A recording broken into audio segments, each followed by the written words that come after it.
government institution. Yeah, no, I hear you. And then the lawyer brain in my head is like, oh God, the contracts by the handshakes. And as the deals get bigger, it becomes more and more important for you to do that. And so it's almost the catch-22 when you're trying to be that familiar business person. And, I have a great network and I can do business by handshake. If you can't document it, it doesn't necessarily exist. And so while you get the cash, you don't necessarily get the full long-term benefit of the deals that you're doing. You mentioned business incubating earlier. And I know, I've seen a lot of those things pop up, and there are a lot of companies now, especially with like the Black Lives Matter, thing. Companies are trying to invest in businesses and kind of incubate. Can you talk a little bit about that concept and what a business incubator actually does for a business? Sure.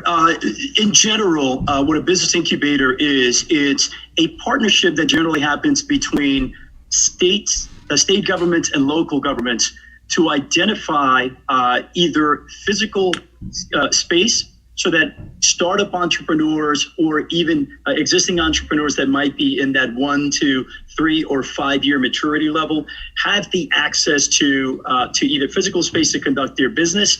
In years past, you actually needed that, but you both made mention of the fact that nowadays, with the advent of online technology, you might not need a physical location. And in fact, many businesses are kind of rethinking really around the pandemic, do we need all the physical brick and mortar that we used to have to conduct our business now that we've been operating remotely and effectively so over the course of the last 12 to 15 months. So incubators are really designed to provide physical space, shared services so that let's say all three of us, right? You, Tamika, myself, and maybe Janaya, if we're in the same incubator space, we share utilities, we share certain expenses. But then, of course, those entities are also going to have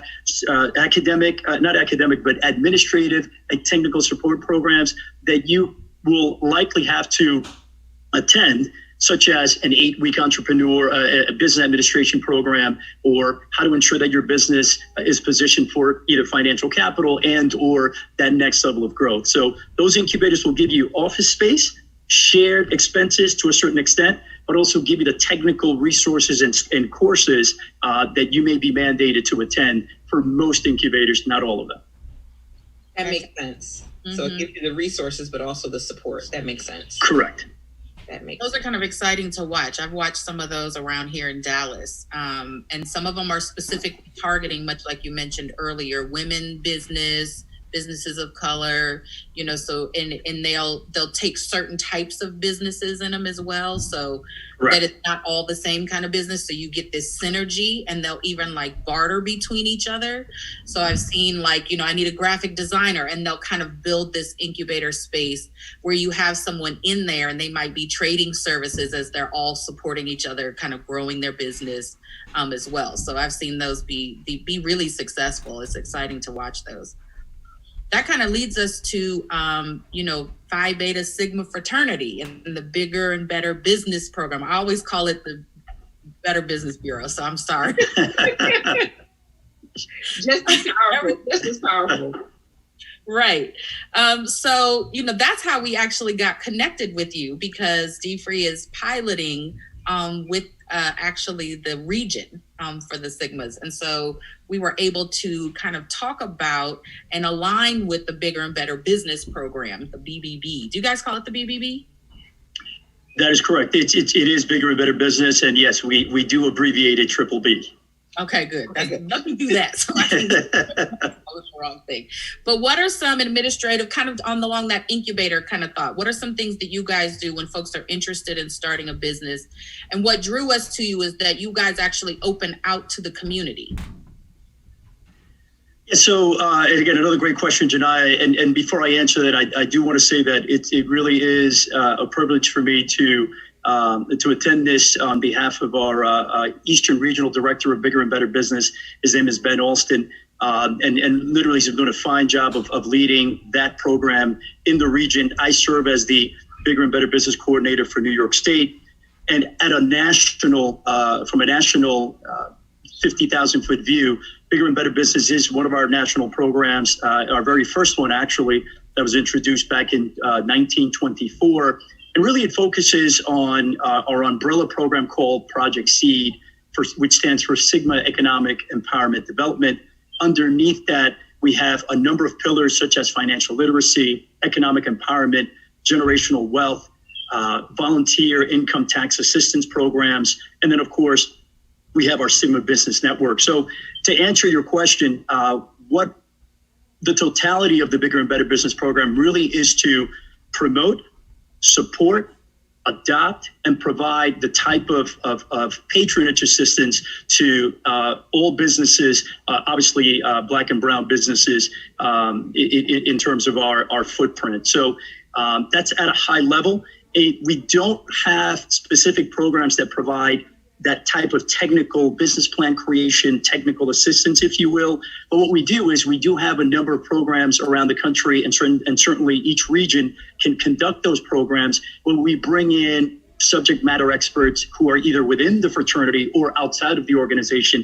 And as was mentioned earlier by, I believe, Tamika or yourself, we do bring in the public when it comes to educating entrepreneurs that are in operation or would-be entrepreneurs, so that they can become informed on those critical elements that they need to consider before launching a business of their own. I love that. You know, a lot of times it's not always that you have to be the resource, but connecting people with the resource is just as impactful, especially in our communities. So many times, you know, there are programs that exist or resources that are available that if they don't show up right at your door, you know, local to your community, we don't know about them. And so, you know, even though you guys aren't necessarily the subject matter experts, being able to give people access to that and bringing it locally is really high impact work. And so I just want to applaud you all. And I didn't realize that it was, it's been a part of you guys' history since 1924. That's huge. That's huge when you think about, you know, when we go back to, we always talk about Black Wall Street and things like that. Business has been a part of our culture for as long as we've been in this country. And so to be an entrepreneur is really to continue the legacy of our ancestors here and really helping to undergird our community with resources that we can provide for ourselves. So I really do applaud the work that you're doing there. We got some amazing questions coming in, and I know we're going to have our other guests come on, but are there any best practices or key takeaways that you'd like to share with our audience before we transition to our next guest? And we'll also bring you back at the end for questions. But any key takeaways so far? I would say, you know, two main things. You know, getting into business is exciting, but getting into business is a very serious commitment. And so you don't do it because you think you're going to be the next person to appear on Shark Tank. Growth and success do not come overnight. So understand it's going to be a long play of consistent hustle, right? Staying on the theme of the program today, it's going to be a long play of consistent hustle. And understand too that as a small business, you are that business's brand. So you can't separate yourself from that business. Unlike, say, a CEO of an Apple, if Tim Cook today, heavens forbid, decides to leave, Apple has established itself as such a brand that it kind of doesn't matter who's at the helm. But when it comes to your small business, you are that business's brand. So what you do, what you say, how you interact, all of those things are going to matter in terms of whether people are going to buy from you, support your business. So, as you grow, you might be able to separate yourself from that. But initially, you and your business are one and the same brand. So if you're thinking about doing it, make sure that you know it's a serious commitment and understand you can't separate you, the person, from the business, and everything that you do is going to impact the either short-term or long-term success of that operation. Excellent. Great. That's so impactful. Thank you so much. We're going to make sure those of you that ask questions, don't worry. We're going to bring everyone back for a good Q&A panel here at the end. So thank you so much. And then we'll see you in just a moment. Make sure we get these questions answered. Thank you, ladies. Thank you so much. So I think we have a poll. Clearly, we have some business owners in the audience because these questions are absolutely phenomenal. And I've had to hesitate with answering some of them. But tell us about your hustle. Tell us, where you are in your entrepreneurship journey. Are you a business owner? Are you interested in starting a business? Do you have an idea, but you haven't explored it yet? Are you employed full-time? Are you owning a business? It's just not my hustle. And if you're both, then I need you to just drop that in the comments. Like, tell us what things you are. Yeah. I'm excited to see. These questions are really, really good. Mm-hmm. Yeah, good questions. I'm excited about Q&A. All right. We'll give folks a second to respond. to the panel. And while we're doing that, I want to bring up our next guest, Miss Jamise Pinckney. And she's going to be talking about from logo to market. She has an amazing business, an amazing branding business. I don't want to shortchange it. Jamise, welcome to the platform. How are you? I am doing extraordinary today. Thank you all for having me. Thank you, Dr. Soares, Tamika, Janaya, Shonda, Miss Taylor. It's exciting to be here. Awesome. Okay, good. So about 40% of our folks are business owners. A few are interested in starting a business. All right. I love it. Excellent.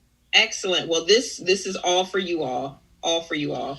Excellent. Well, let's dive right in. Jamise, you want to tell us who you are, where you're from, what you do, so our audience has a good background? Well, first of all, I'm here for it.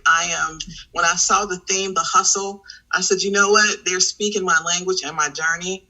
I am Jamise Pinckney, President and CEO of High Quest Consulting Solutions. I started my company a few years ago after coming out of corporate, what we would call corporate America, and decided to just do the thing for myself. As our prior guest, our previous guest, or Mr. Espinosa said, this is not for the faint at heart. You can't just wake up today and say, "Hey, I want to go into business." But we had a plan. We worked the plan, and now we're considered a government contractor, providing mission support services to our clients. Wow! That's big. That is big. How did you tell us a little bit about the business itself? Like you just told us you have government contracts. What do you all do, whether it's respect to the government or otherwise? Like, what's the business? So we are a government contractor. We sell ourselves as a mission support services organization. When you think about back office, from your administration, acquisition, budgeting, finance, administrative, we provide those type of services. Our core capabilities, we have about 4, is acquisition, advisory, and support services, which can include acquisition strategy planning, that life cycle management, acquisition fund recovery support, pre and post award. If anyone out there, if you're in government contracting and you've heard of the contracting officers, we stand shoulder to shoulder with them in providing in those awards, working with them on those awards and those procurements. That parlays into the areas of program management and technical support services, where we do program project management, anything, again, that's managing the work of those contracts, requirements, analysis, logistical support, which gives us some additional capabilities in the area of IT, so information technology. And then our far-reaching growth area, artificial intelligence. Wow. Okay, so I need to have you on a technical webinar as well, because there are very few people that look like us that I know of that work in those spaces. That is incredible. That are branching off into those businesses, absolutely. So, go ahead, Janai, you asked. No, I was going to say, so I know government contracts is one. I do feel like we could almost have a whole kind of specialty webinar about that. Yeah, because that usually has so many questions and so many, businesses are looking to get into that space. Before we jump into that, we did talk about, you have some suggestions for budding business owners before we kind of go down the government contracts path. I love this, so I don't want to miss this part, because we have the build, brand, bank, but don't break. I want to hear that. That's right. So, what pandemic did for many of us in the small business space is we reimagined in some ways what business would look like for us going forward. Out of that, and just by nature of my business, I'm a lawyer, my background is law, and I set that aside to pursue government contracting as a career.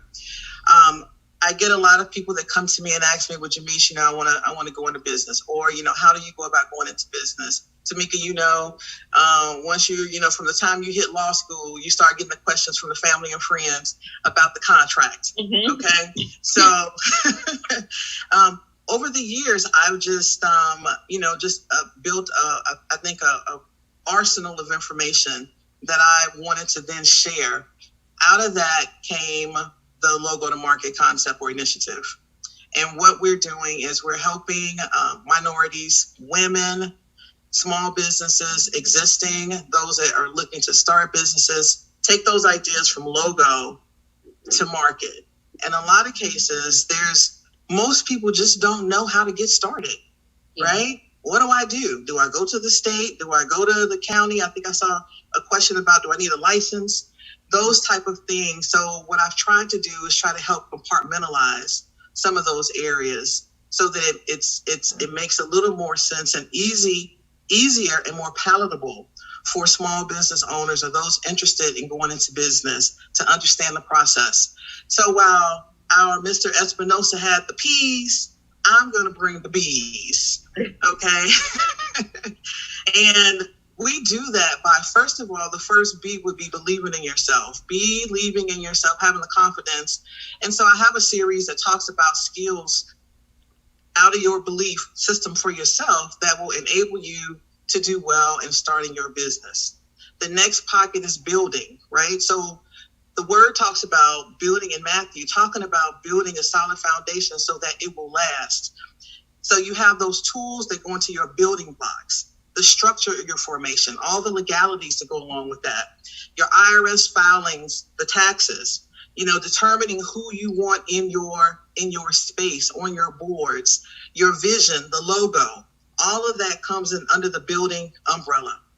Then you have the branding. Who am I? What do I want my business to look like?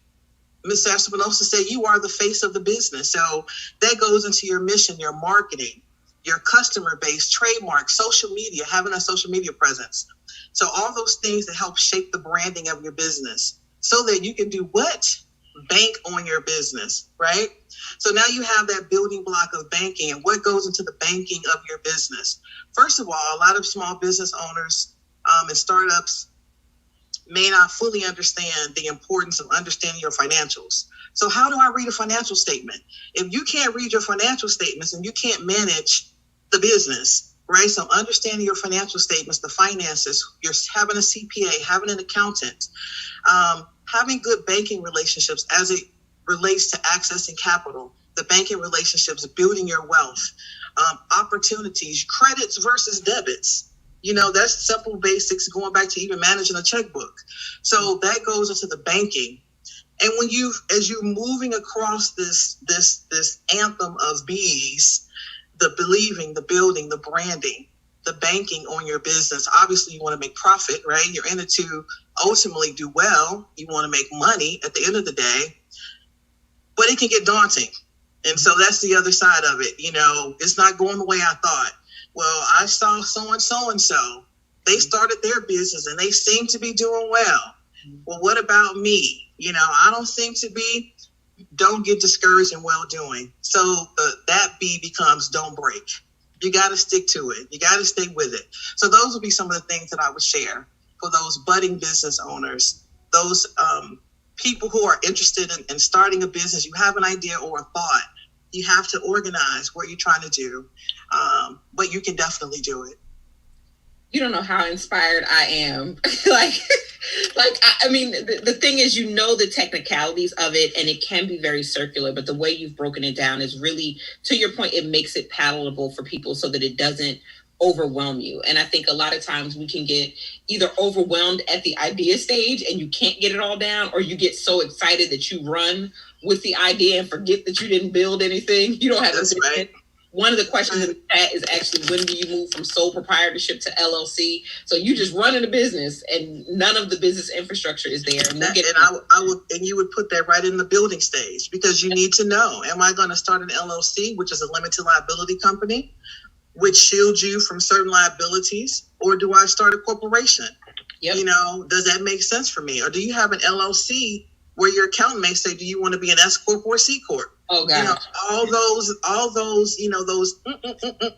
those things that you just can have you, blow your mind. And I had a client just this past weekend who, it was so frustrating. They called, Jamise, we need your help. Please, please, please. I took some time and, they left out, because I like to educate, right? Mm-hmm. You mentor, you educate, because you want everyone to be able to, you have to understand your business. Don't allow someone to come in and manage your business that you don't know what's going on. Right. You hear that from a lot of ball players.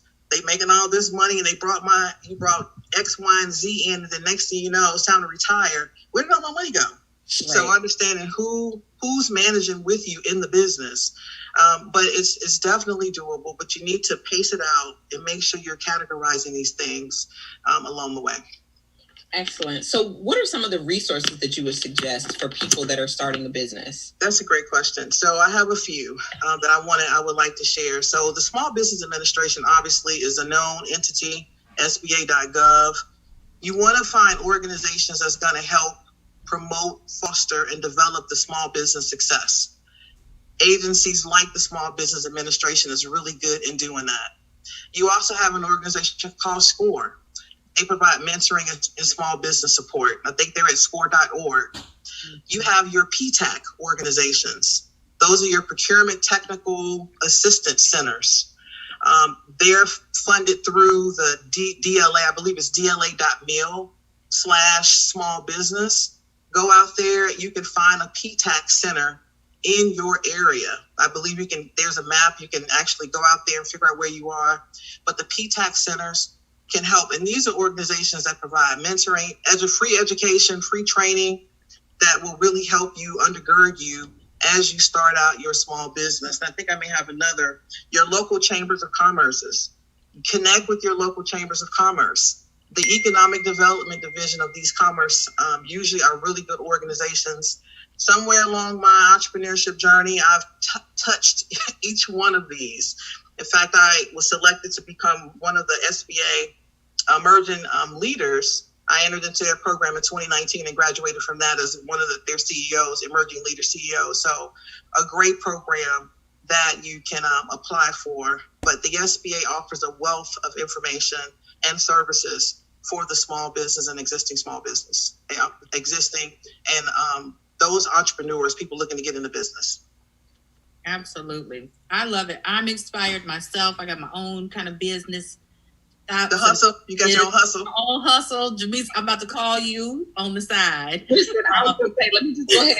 Let me just hit you on the sidebar. Because as busy as we are, and that's the thing. I saw somebody on the line, and I know we're going to go to another question that said that I'm employed full time and I run a business, and that's so much. At least in the beginning, what folks what your life looks like when you're building a business, and you're not quite ready to completely be a full-time entrepreneur, but these resources really help you to organize in a way that you can get to that point.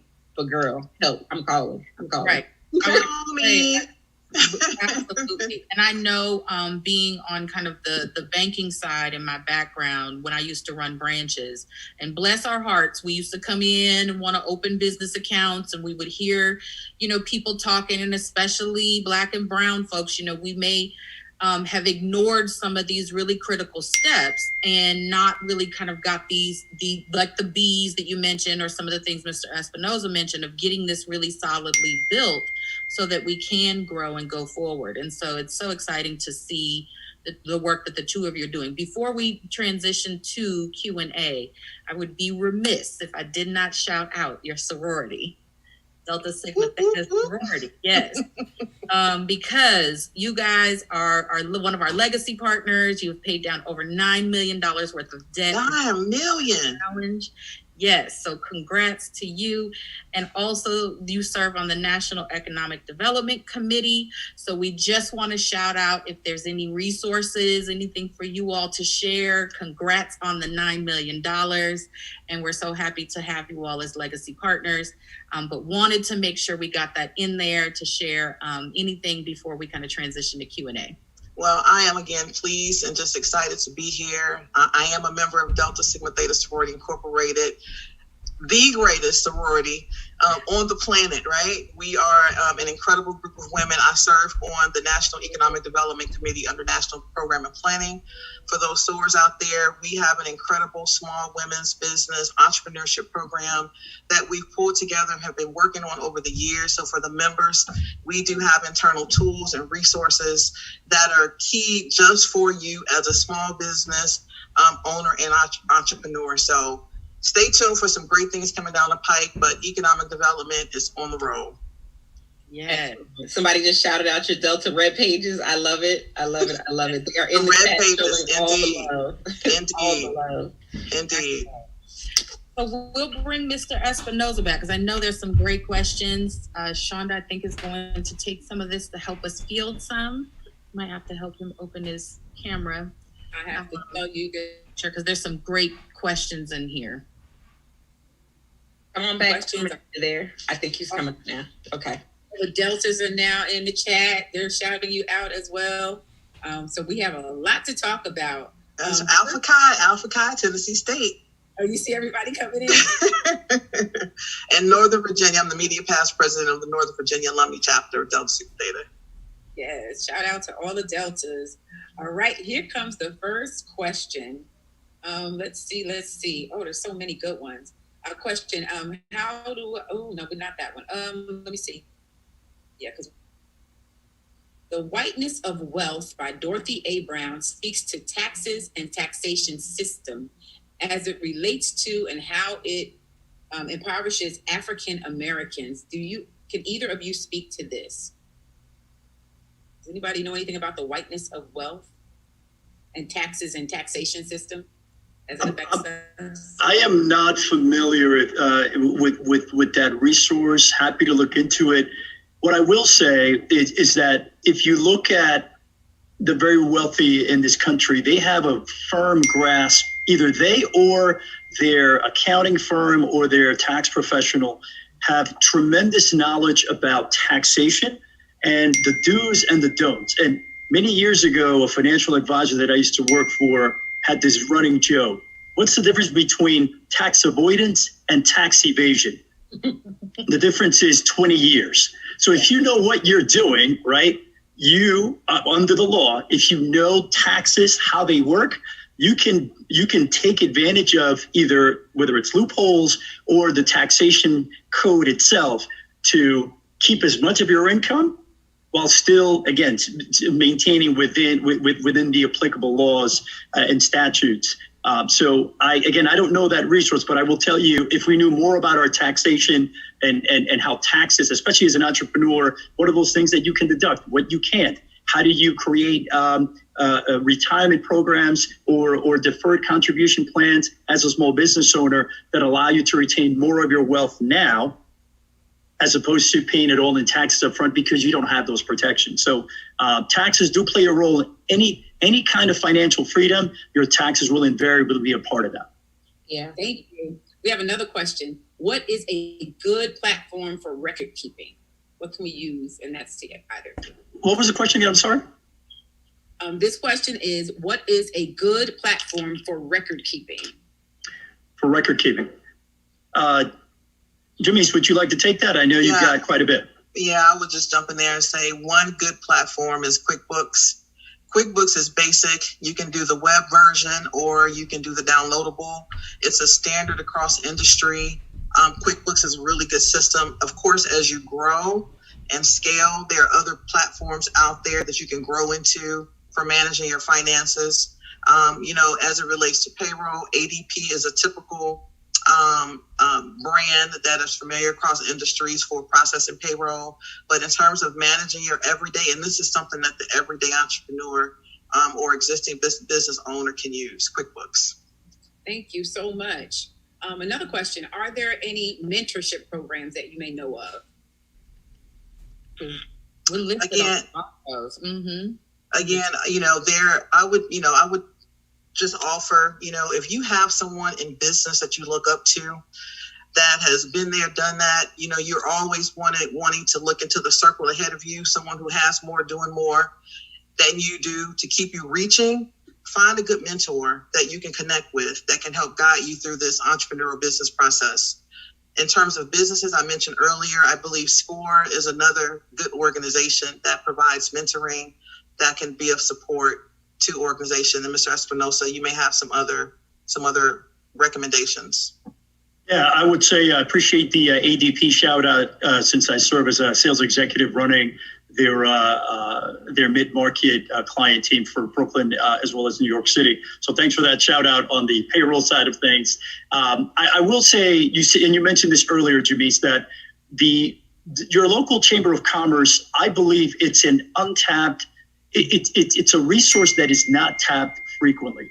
So if you have a chamber of commerce within the sphere of your business or where you reside, reach out to them. They are more than willing to provide that information. And by the way, they have those immediate connections to the SBA and the SCOREs of the world, and perhaps even their own membership. They can approach some of their own member businesses if you connect with them to try and take some sort of a mentorship type of relationship. So your local chamber of commerce will be extremely helpful, and I don't think many people look at those entities as a resource that can really help. I agree. Okay.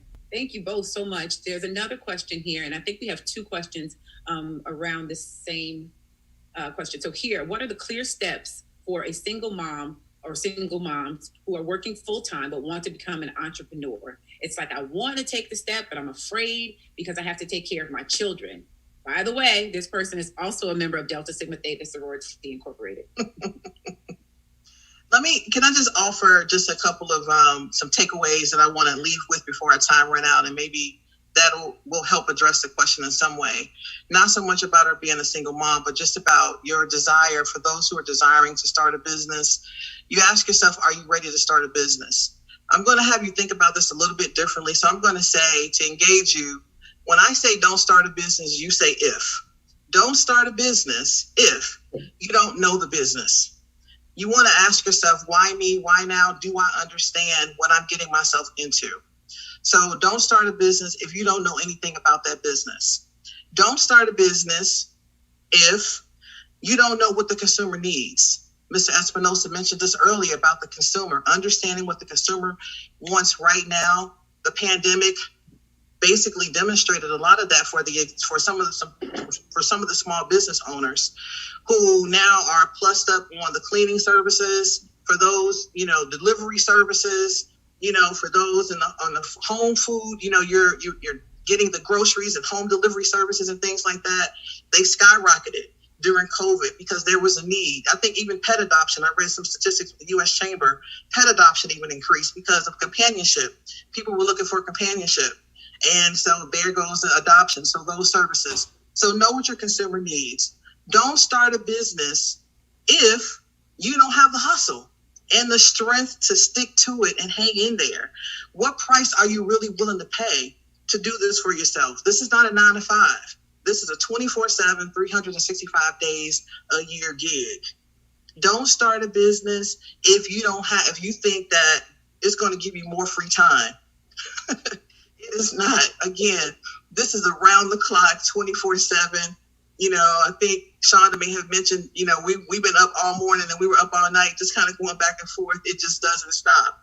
But more importantly, don't start a business if you don't have the confidence in yourself and the skills to push through.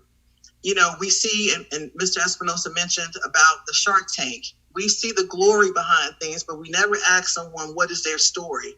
How did you get there? What are some of the things you need to do? What do I need to do?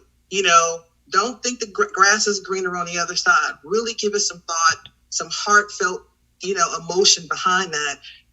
Take those ideas, put it to paper, and then you're off and running. That's all I'll say about that. Excellent. and Sean, if I just may, I think it really, to underscore how well Jameis articulated those points. I said it earlier, proficiency, know the business that you want to get into, and passion. If you don't have those things, ultimately, you're going to be bested by someone who does in that same industry. And the last thing that I think is really critically important is understanding that when you ask people to document, it's not that you don't trust, it's about accountability. If I don't have something written down, I don't know what my takeaways are and what do I need to do.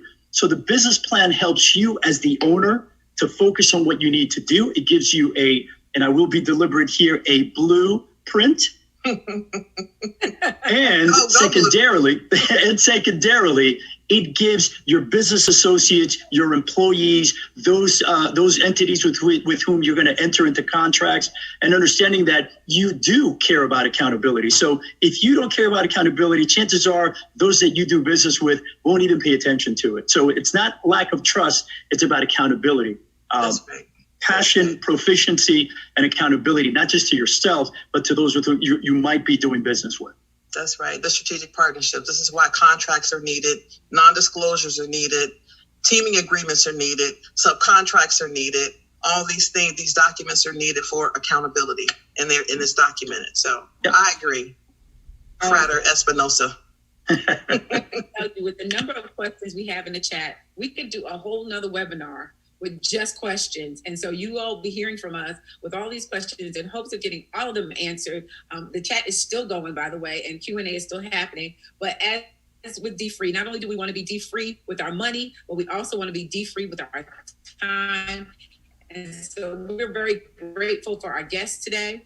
We have a way of reaching both of them personally. They've shared their information. That'll be located in the chat. In the meantime, I definitely want to share with you just a couple of things pertaining to D-Free. First of all, we need to shout out everyone for the $1 Billion Challenge. If you're taking a look at this number, Tamika, Janiyah, are you looking at this? We're almost to $31 million. Wow. Absolutely. Thank you to all those who contributed and are paying down debt. We are looking forward to that. We also want to let you know that, as Dr. Stories mentioned, our Juneteenth initiative, if you're interested in learning more about that, we have a place for you to come, and that is our engagement hour. This Thursday, as in this week, we'll be meeting for mocktails and motivations and sharing information just about the Juneteenth initiative and any other questions you may have about activating D-Free in your community or in your sorority, your fraternity, or your church. We also have a Leaders Thursday. That's on May 27th. If you're interested in leading the classes at your church or your organization, feel free to come and show up at that space. And then if you're a Saturday morning person, bring your coffee and have some conversation with us on June 5th, and we'll be sharing there. That's at 11 a.m. Eastern. In addition, we have Monday Night Live. Our Monday Night Lives are every single Monday night. That's our online community. That's where everybody kind of gathers and shares a wealth of information. And so we want to make sure that you show up at our Monday Night Live. It's led by our leadership at D-Free, Dr. Sori, Tamika N. Stebridge Esquire, our executive director, and Janiyah Lake, our deputy director. So you can show up on Monday Night Live. That's from 7 p.m. to 8 p.m. Eastern. Next week, our webinar is going to be on fire again. Romance versus Finance. It's our Ask the Expert session led by Dr. Stories with Regina Walker. And we want you to show up again, same time, same station. So please be sure to show up there. We're looking forward to having you. If you want to contact Jamise or Brothers Espinosa, Furman, you can reach them at the following. So you'll see their information in the chat, but the Sigmas are having a wonderful event tonight at 8 p.m. and they wanted to make sure that they shared it with you. So that's the Eastern Regional Bigger and Better Business. And they have some outstanding topics about capital access. So we want to get capital for your event, for your program, for your business. Show up there. You'll find out all the information. There's a Zoom link that's listed. And Jamise can be found in her program, Logo to Market. And that information is also in the chat. We thank our guests so much for their time. And we thank each of you for showing up. I think I covered everything. Is there anything else, ladies? No, I think you did a phenomenal job. To our guests, Mr. Espinosa, Jamise, I am super inspired. You know, we get a chance to do this every Wednesday, but there are certain sessions that really just kind of stick you in a special place. And so I'm just thankful for all the insight that you all shared. I did make a commitment to our folks in the chat that if we could, we're going to gather all the questions, and if we could circulate to you all, if you have any insights or thoughts to share, we'd love to be able to gather that and share it. And we definitely have to have you back. We said it on the bat line that we probably needed more than an hour for this session, but you guys have dropped tremendous gems for our audience. And so I just really want to thank you for sharing with us today. I really appreciate it. Yes. And if thank you so much. It's been a privilege. Thank you both. If you want to contact us, you can also contact us, the D-Free team, at info@mydfree.org. Last but not least, please don't forget to fill out the survey at the close of this webinar. We would love to have your feedback, and that's the way that we're able to reach you with these questions and answers and all of the information. So please make sure you fill it out. I think I covered everything. I thank you all. Have a great rest of the week, Thank everybody. Have a great one. Thank you.